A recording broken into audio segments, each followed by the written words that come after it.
बिजली का कारखाना, भारतीय इंजीनियर और पाकिस्तान हुक्मरान, मुल्क दुश्मनी का ये कैसा गठजोड़ है और इसका असल मकसद क्या है? हुक्मरानों की भारत दोस्ती की हकीकत क्या है? इसका पर्दा आखिरकार चाक हो ही गया।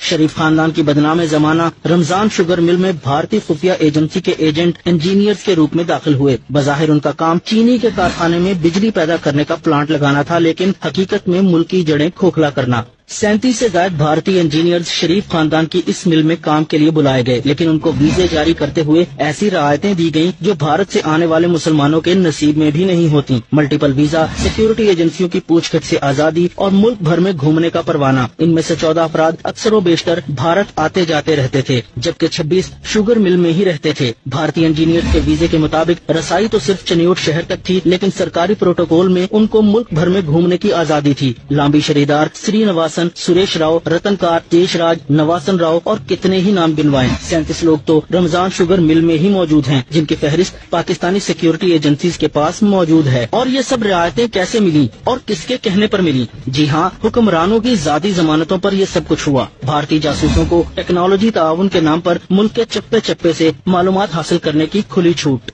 बिजली बनती रहती, मिल चलती रहती और मुल्की राज दुश्मन को बिना किसी मेहनत के मिलते रहते, लेकिन मुल्क के लिए मरने वाले बहुत से लोग अभी जिंदा हैं। मुल्क की सिक्योरिटी एजेंसियां इन इंजीनियर्स के नाम और काम पर गुज़िश्ता 8 बरस से नजर रखे हुए थीं।